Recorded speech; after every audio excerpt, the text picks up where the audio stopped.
me acompaña al capítulo 22 de Génesis. Sé que es un tema que todos conocemos. Hay cantos preciosos que tienen que ver con este tema también. Pero es bueno recordar. De hecho, yo les he compartido en otras veces que yo nunca traigo nada nuevo. Yo solo vengo a recordarles lo que ya sabemos y que a veces se nos olvida. Tenemos que volver a recordar las cosas. Yo a veces digo, nosotros lo que tenemos es mala memoria. Se nos olvidan las cosas que Dios ya habló y que Dios ya dijo. Se nos olvidan las cosas que Él hace. Así que en el nombre de Jesús voy a tocar este tema que a mí me parece de lo más lindo y es nuestro Dios proveedor. Y la palabra del Señor comienza diciendo, pero lo vamos a ver desde el punto de vista de la Biblia, desde el punto de vista del Señor, ¿verdad? Porque hemos cambiado bastante, de verdad hemos cambiado bastante el significado de Jehová Jireh. Y es importante que entendamos de qué se trata este pasaje. Y la palabra del Señor empieza diciendo, aconteció después de estas cosas que probó Dios a Abraham y le dijo, Abraham, y él respondió, heme aquí. Así que estamos viendo que empieza diciendo este pasaje, aconteció después de estas cosas. ¿Qué cosas? Si vamos a conocer al que es probado, necesitamos saber cuáles son las cosas que han sucedido para que el Señor lo lleve a la prueba. ¿Y de qué se trata la prueba? ¿Por qué y para qué? Entonces, cuando dice que aconteció después de estas cosas, nosotros podemos ver que en el capítulo 12 de Génesis viene Dios y le dice a Abraham, en ese entonces Abraham, él no conocía a Dios. Y es interesante ver cómo Dios buscó a un hombre pagano, a un hombre idólatra, que junto con sus padres construían ídolos para levantar sobre él una nación. Y uno dice, Señor, había mejor gente. Pero Dios nos creó y Él conoce el propósito de cada uno. Y Él sabe por dónde nos va a llevar para poder formar en nosotros aquello que va a hacer que se cumpla el propósito y el plan de vida que tiene para cada quien. Así que Él viene y va a buscar a este hombre y lo primero que le dice es, vete, vete de tu tierra, vete de tu parentela a una tierra que yo te voy a mostrar. Voy a hacer de ti una gran nación. Te voy a bendecir y te voy a convertir en bendición. Así que imagínese lo que le dice. Lo vas a dejar todo, vas a dejar tu familia, vas a dejar tu tierra, vas a dejar tus posesiones, vas a dejar tu trabajo, vas a dejarlo todo. Porque yo tengo algo mejor para ti. Así que lo tiene que dejar todo, porque dice que él obedeció a Dios y le fue contado por justicia. O sea, él fue justificado en ese momento por fe. Cuando habla de la justicia de Dios, está hablando de la justificación, cómo Él perdona, cómo Él llega a tu vida, cómo Él te transforma, cómo Él sana tu corazón, cómo Él hace tantas cosas en ti. Nosotros no somos justos, somos justificados. Y ser justificados significa precisamente eso, declarados no culpables. Y por eso es que con su sangre Él nos ha limpiado. Cuando nosotros le creemos a Dios, nos declara no culpables. Su Hijo tomó tu pecado y el mío para podernos limpiar. Y eso es lo importante. Así que Él se va y lo primero que hace es levantar un altar de adoración al lugar a donde el Señor lo lleva.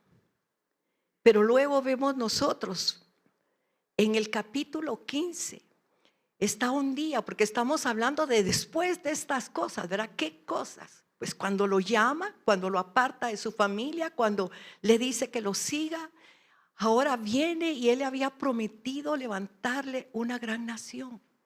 Pero pasaba algo. Estaba casado con Sara, una mujer estéril. Y si Dios iba a levantar de él una gran nación, necesitaba hijos. Y en el capítulo 15 dice la palabra del Señor que él está un día preocupado, está angustiado, está frustrado, tiene temor. Y Dios se acerca a él y le dice: Abraham, no temas. Yo soy tu escudo y mi galardón está siempre contigo. Y le dice: ¿cómo no quieres que tema? Mira todo lo que me has dado, mira cómo me has enriquecido, y sobre todo, porque acuérdense que acababa en el capítulo 14, vemos nosotros que él acababa de ir a pelear contra muchos reyes que habían agarrado a su sobrino Lot y a Sodoma y Gomorra. Y de una forma impresionante el Señor permitió que él, con 300 siervos y un par de vecinos de naciones vecinas, fueran a pelear y ganaran, porque Dios le quería mostrar que estaba con él, que todas las batallas y las victorias dependen de él, no de nuestra fuerza, no de nosotros. Pero se enriqueció. Y algo fabuloso que pasa ese día es que es cuando él conoce a Melquisedec, y es cuando le da el diezmo de todo. Y los reyes le dicen: quédate tú con el botín. Y les dice: no, porque no quiero que digan que ustedes me enriquecieron. Yo ni siquiera una correa de calzado voy a tomar de ustedes, porque a mí Dios es el que me proveerá. Dios me enriquecerá. Y Dios lo hizo. Y ese día le está pensando y le dice: no temas. Y le dice: ¿cómo no quieres que tema? Mira todo lo que me has dado, mira todo lo que tengo, y no me has dado prole.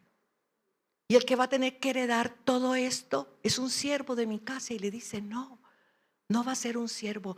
Sal fuera y cuenta las estrellas si las puedes tocar, porque así será tu descendencia.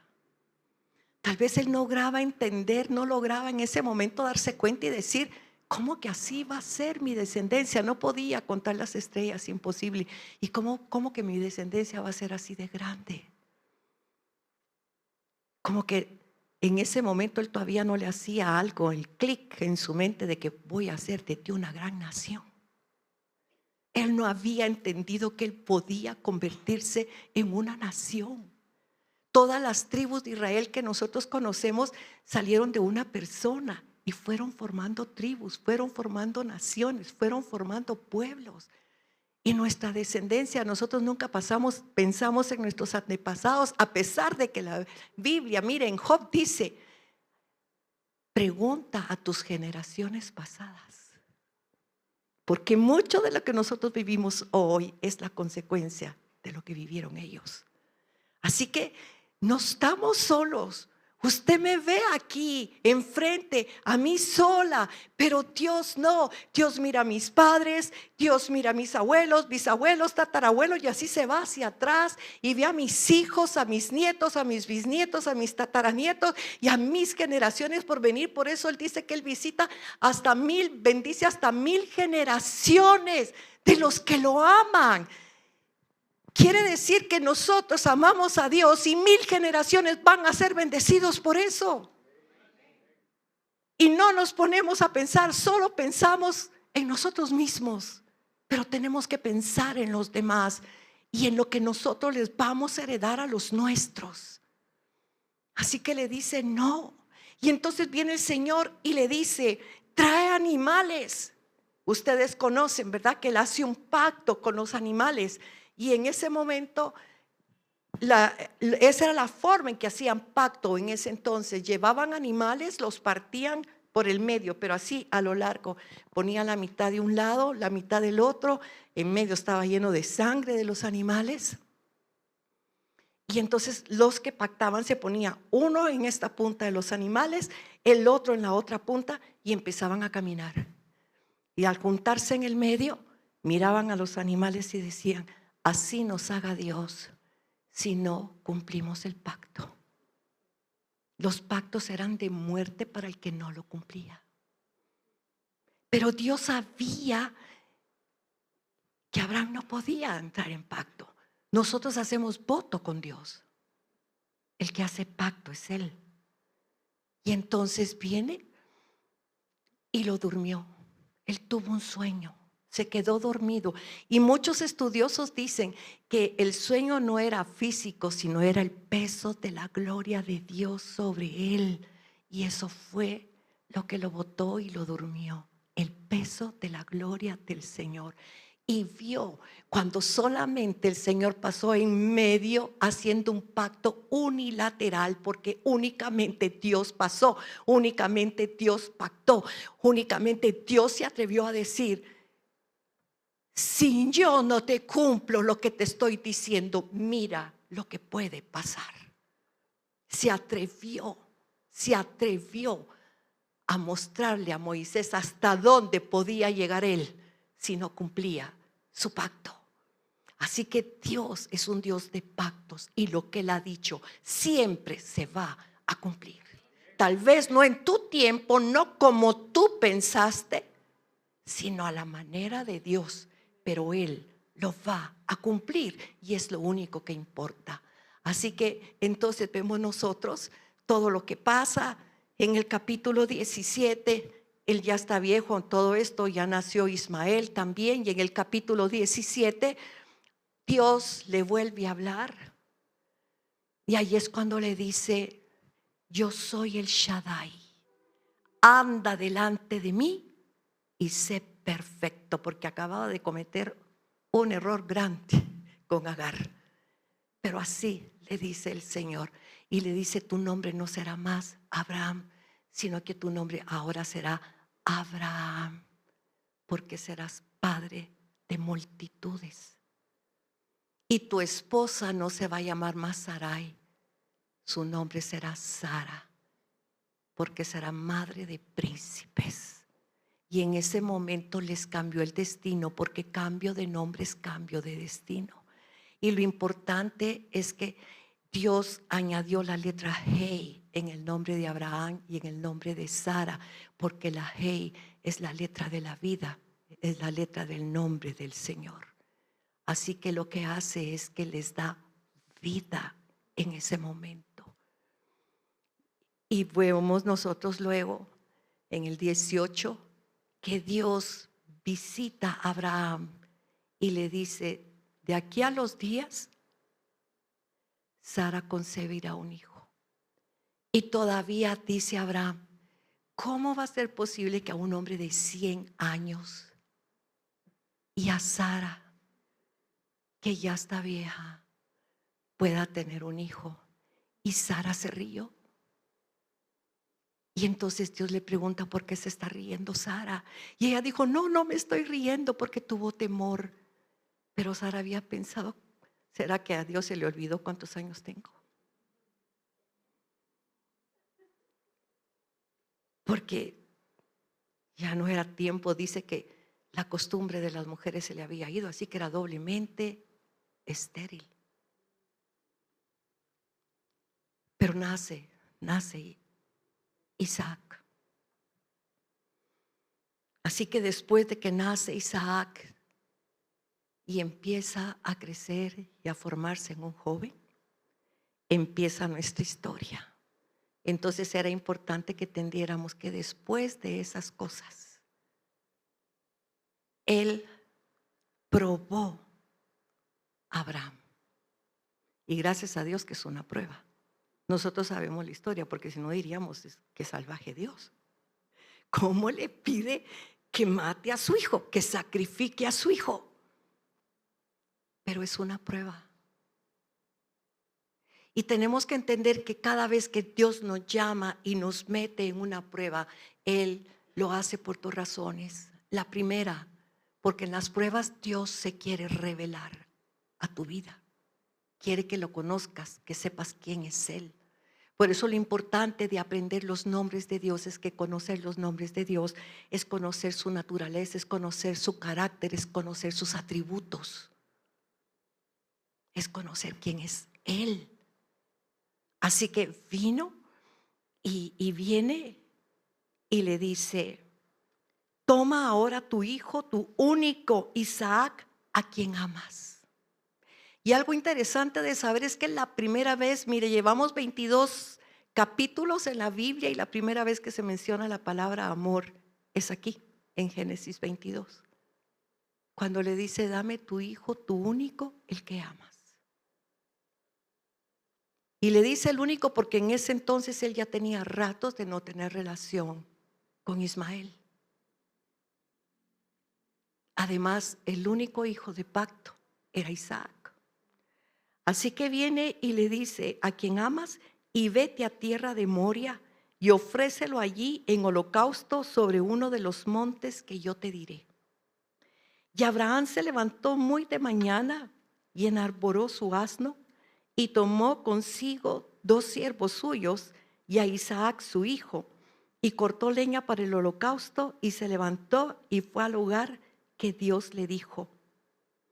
Al tercer día alzó Abraham sus ojos y vio el lugar de lejos. Entonces dijo Abraham a sus siervos: esperad aquí con el asno, y yo y el muchacho iremos allí y adoraremos y volveremos a vosotros. La primera vez que se menciona la palabra adoración en la Biblia es aquí. Lo que quiere decir que adorar es obediencia. No preguntar, no discutir, sino obedecer. Esa es la máxima expresión de adoración para Dios. Pero algo importante que nosotros tenemos que ver aquí es que Él viene y dice que Él se levantó, Él no discutió con Dios, no llegó con Sara: Sarita, ayúdame a orar, reprendamos al diablo. Mira, me está diciendo que es Dios y que quiere que haga tal cosa. No, Él no dudó, Él conocía la voz de Dios y conocía a Dios. Y uno dice: ¿y cómo pudo hacer eso? ¿Cómo pudo llevar a su hijo a ese punto, a ese lugar? Y es interesante que nosotros lo sepamos, porque dice que se levantó de mañana y enarboró su asno, tomó consigo 2 siervos suyos y a Isaac su hijo, y cortó la leña para el holocausto y se levantó y fue al lugar que Dios le dijo. Así que es importantísimo que nosotros entendamos esto, que entendamos la fe del corazón de Abraham, la confianza que él tenía en Dios, que lo había conocido de tal manera que si nosotros vamos y usted me acompaña al libro de Hebreos, al capítulo 11, es importantísimo que nosotros veamos esto. Fíjese que en Hebreos capítulo 11 la palabra del Señor dice en el versículo 17: por la fe Abraham, cuando fue probado, ofreció a Isaac, y el que había recibido las promesas ofrecía a su unigénito, habiéndosele dicho: en Isaac te será llamada descendencia, pensando que Dios es poderoso para levantar aún de entre los muertos, de donde en sentido figurado también le volvió a recibir. Mire, 3 días de camino. ¿Y en qué iba pensando Abraham? Si él es el hijo de la promesa, si él es el hijo por el que Dios pactó, Dios va a hacer algo. Pero fíjese lo que está diciendo la Biblia en Hebreos, que él iba pensando que Dios es poderoso para resucitar aún de los muertos. ¿Y cómo sabía Abraham que Dios podía resucitar muertos? En ese entonces, en la época de Abraham, todavía no se había resucitado al hijo de la viuda. Tampoco se había resucitado a Lázaro. Tampoco había resucitado a Jesucristo. ¿Por qué sabía entonces que Dios tenía poder de sanar? ¿Y por qué es importante que nosotros veamos cuando dice después de estas cosas? Porque él conocía en carne propia la resurrección. Dice la Biblia que era un hombre de 100 años y su mujer era estéril. Cuando llegó el Shaddai, y mire lo que hace el Shaddai: toma un cuerpo como muerto y una matriz estéril, sopla, da vida y nace Isaac. De lo que no tenía vida, porque dice que su cuerpo estaba como muerto porque era de 100 años. Él había experimentado en él mismo cómo Dios da vida de la muerte. Y nosotros estábamos muertos en nuestros delitos y pecados. No teníamos esperanza. No éramos hijos de Dios, no teníamos nada. Pero ¿qué sucedió? Cuando recibimos a Cristo, el Espíritu Santo sopló su aliento de vida y resucitamos. Nos dio vida juntamente con Él. Él es el Dios que tiene el poder de darte vida. ¿Cuánta gente está en la calle muerta? Existe, pero no vive. Y Él vino a darnos vida y vida abundante, vida nueva, vida abundante para que tengamos vida eterna después. Así que imagínense, y lo importante es que nosotros podemos ver por qué pudo pasar esa prueba. ¿Por qué pudo pasar esa prueba? Primero, Él ya conocía al Dios que tenía el poder de resucitar, y por eso fue porque dijo: Él da vida a los muertos. Si nosotros vamos a Romanos capítulo 4, mire, Romanos capítulo 4, dice el versículo 17 también: como está escrito, te he puesto por padre de muchas gentes delante de Dios, a quien creyó, el cual da vida a los muertos y llama las cosas que no son como si fuesen. Pero usted sabe que el original no dice como si fuesen, dice para que sean. Llama las cosas que no son para que sean, porque no es lo mismo decir como si fueran. Aparentan ser, pero no son. Pero cuando dice para que sean, nosotros tenemos que aprender que Dios llama las cosas para que sean. Y yo tengo que aprender a llamar las cosas de Dios a mi vida para que sean, para que se cumpla su palabra, para que se cumplan sus promesas, para que Él venga a nuestra vida y se cumpla el propósito de bien y de paz que tiene para cada uno. Eso es lo que quiere el Señor. Y entonces dice, mira el versículo 18. Él creyó en esperanza contra esperanza para llegar a ser padre de muchas gentes conforme a lo que se le había dicho: así será tu descendencia. Y no se debilitó en la fe al considerar su cuerpo que estaba ya como muerto, siendo de casi 100 años, o la esterilidad de la matriz de Sara.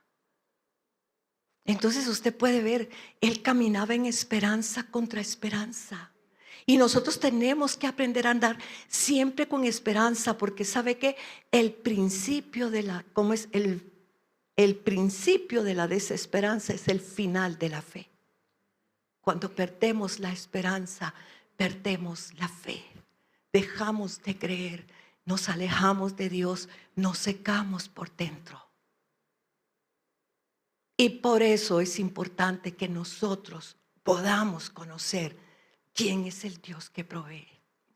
Así que Él vino y dijo claramente: espérennos aquí, el muchacho y yo vamos a adorar y vamos a regresar. Hablo en plural. Él sabía que Dios iba a hacer algo. Y mire, es impresionante, pero usted puede ver cómo Él toma la leña, cómo Él va con su hijo. Regresamos al capítulo 22 de Génesis. Y entonces dice la palabra del Señor. Y tomó Abraham, versículo 6, y tomó Abraham la leña del holocausto y la puso sobre Isaac su hijo, y él tomó en su mano el fuego y el cuchillo, y fueron ambos juntos. Entonces habló Isaac a Abraham su padre y dijo: Padre mío.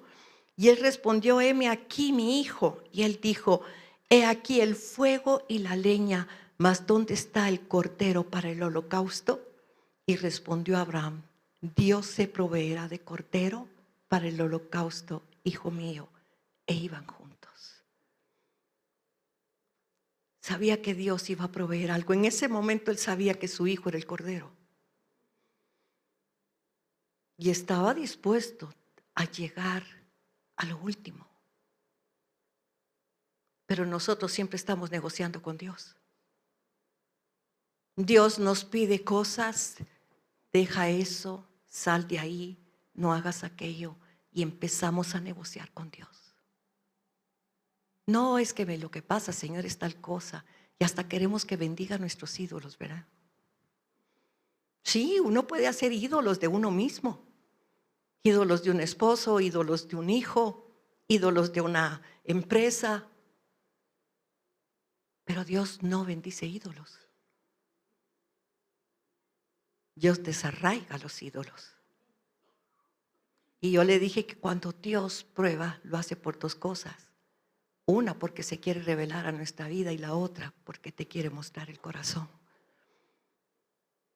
Dice Deuteronomios capítulo 8 que los hizo caminar en el desierto 40 años para probar su corazón y mostrarles si iban a serles fiel a Él o no. Y estamos tan llenos de cosas por dentro, tan llenos de ídolos, tan llenos de cosas.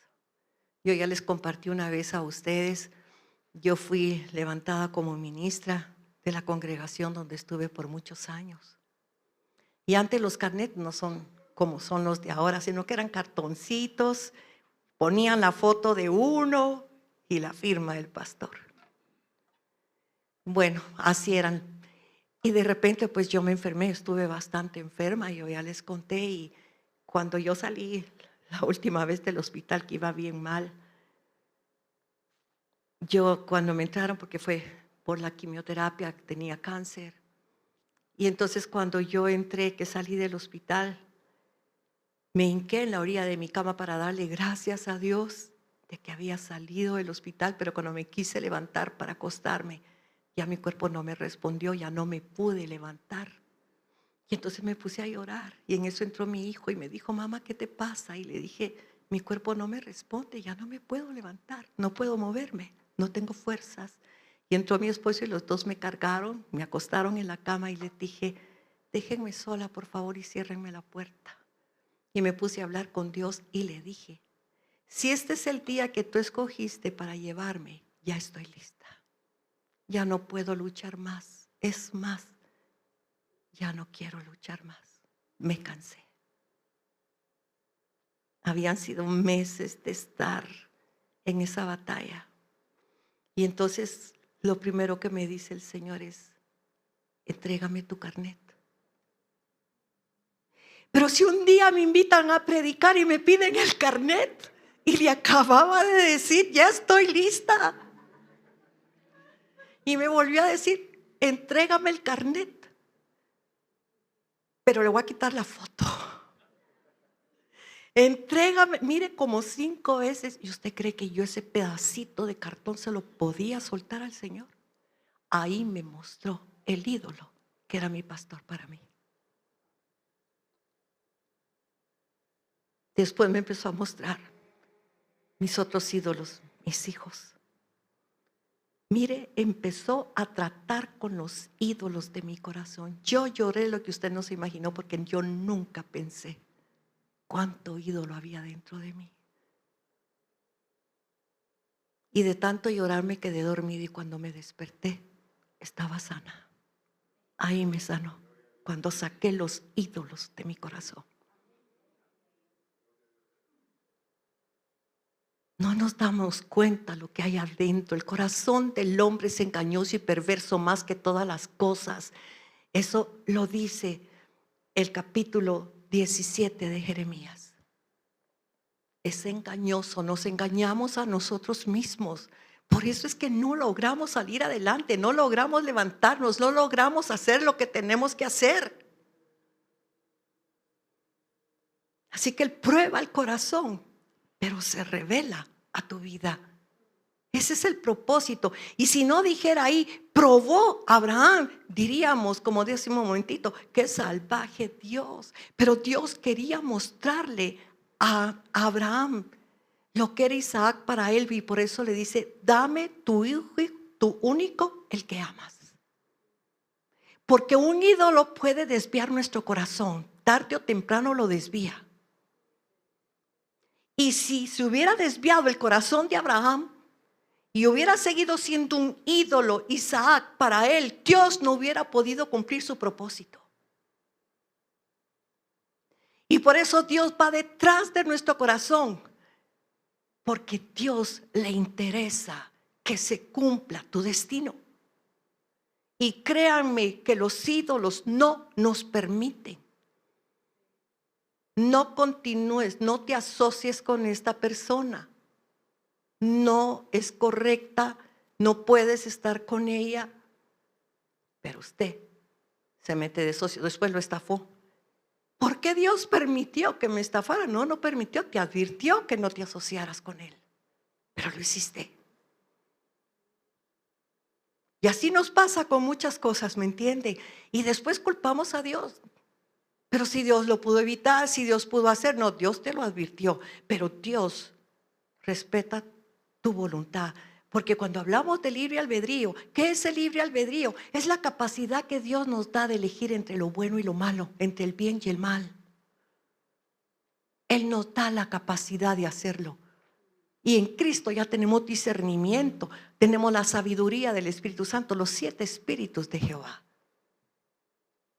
Pero no oímos, no obedecemos, no hacemos lo que Dios nos pide.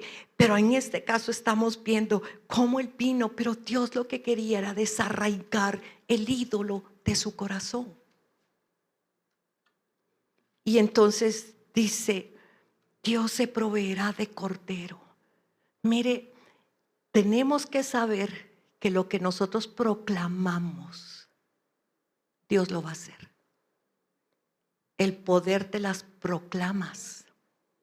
Él lo dijo con fe porque estaba seguro de que Dios iba a hacer algo. Y si era el cordero, lo iba a resucitar. Y si no, iba a hacer algo más.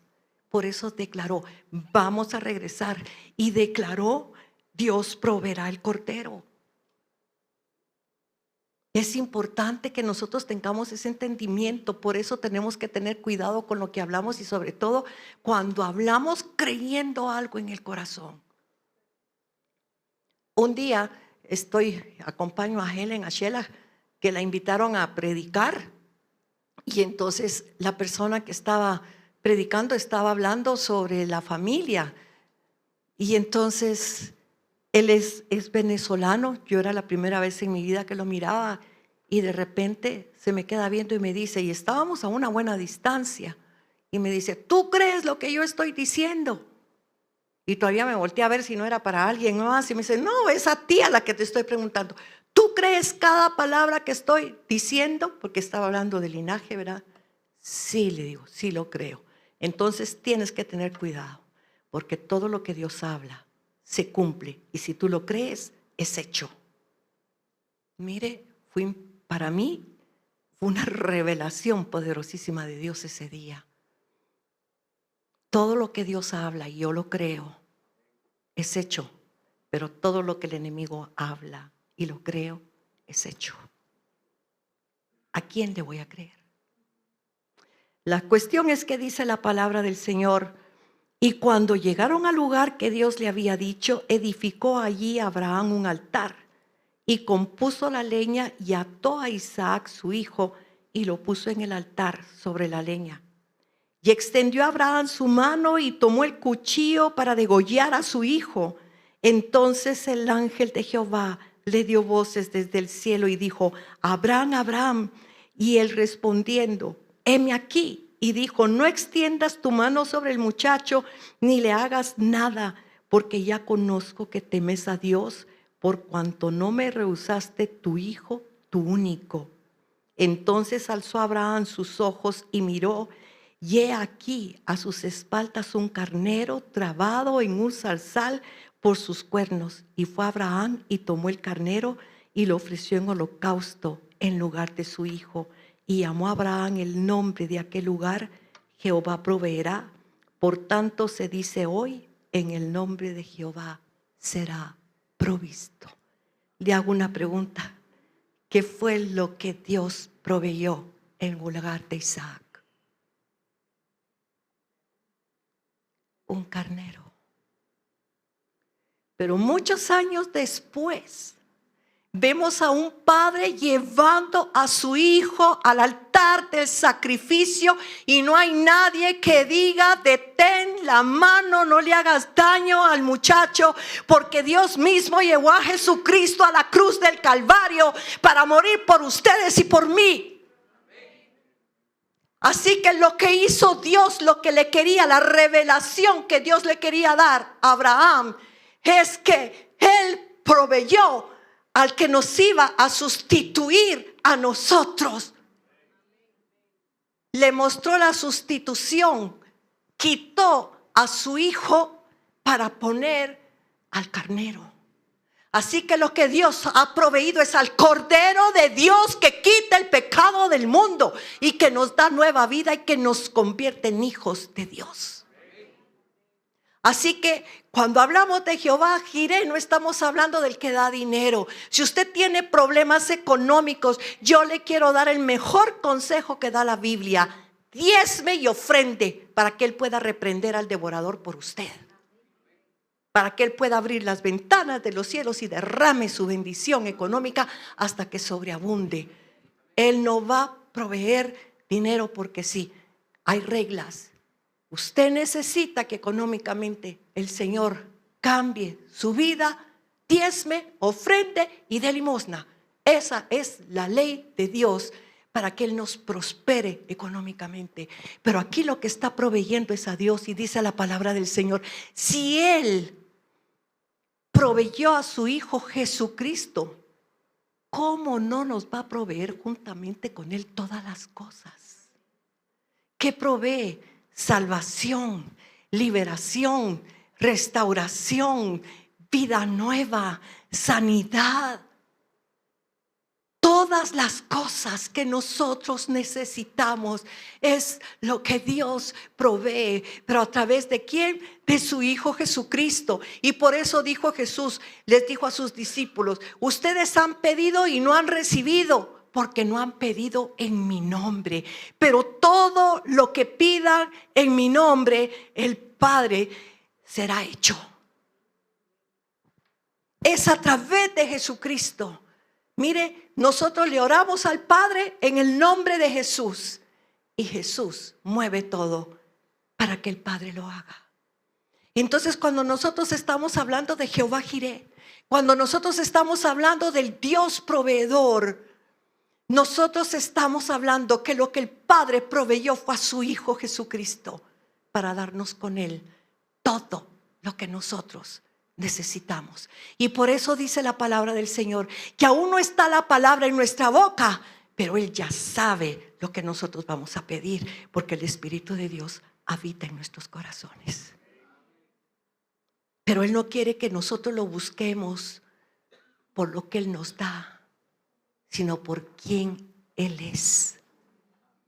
Y si nosotros obedecemos su palabra, si nosotros hacemos las cosas como el Padre nos las pide, entonces la da. Porque en Juan 15 Jesús es muy claro cuando dice: pidan todo lo que quieran. O sea, no hay límite para pedir, pero sí hay una condición: el que permanece en mí y en mi palabra, pida lo que quiera y le será hecho. La condición es la permanencia en Cristo y en la palabra de Dios. Si yo permanezco en Jesús, si yo permanezco en la palabra del Señor, entonces dice la palabra: busca primero el reino de Dios y su justicia, que todo te va a ser añadido.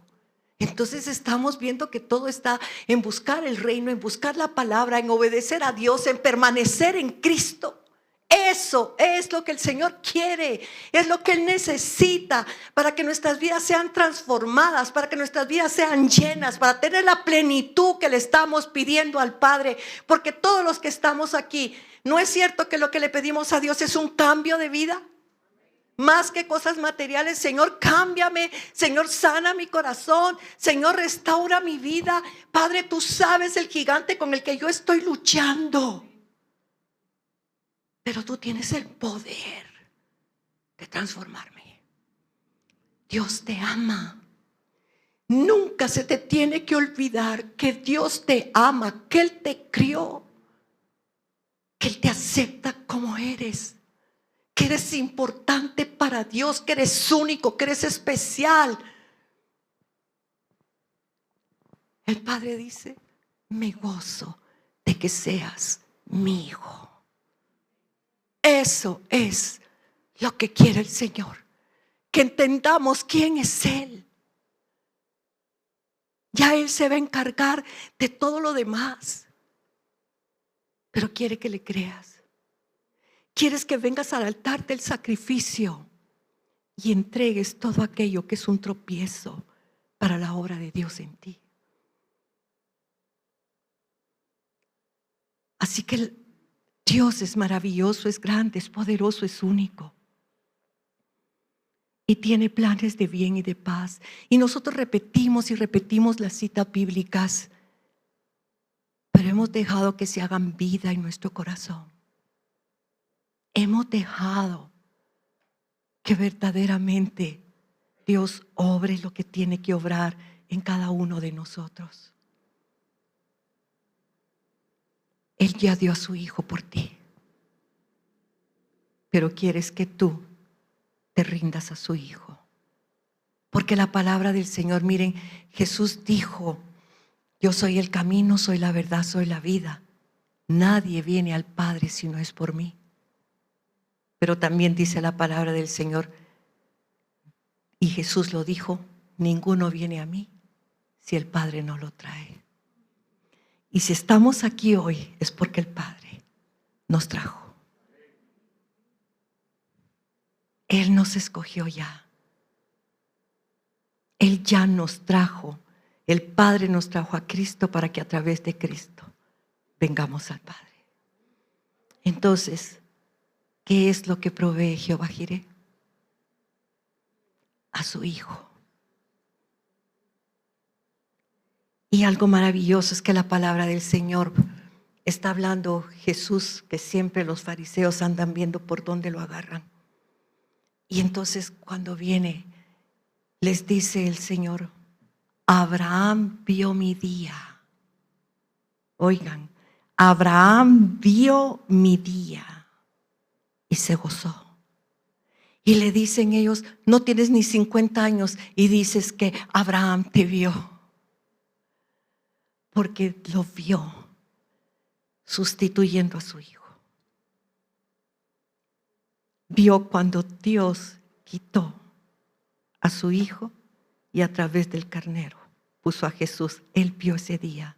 Él vio el día más importante de una persona que es salva y que cree en Jesús.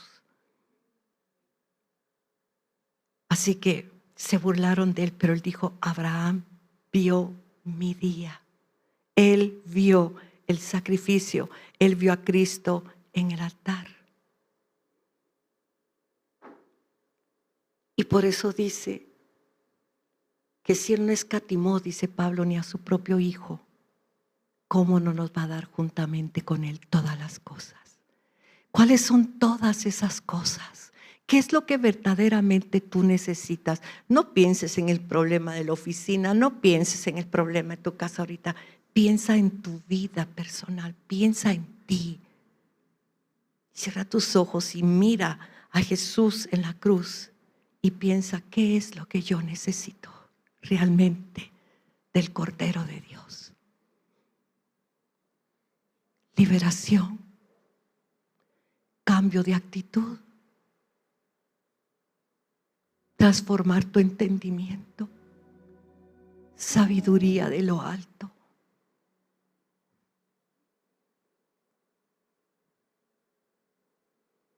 ¿Qué necesitas tú del proveedor?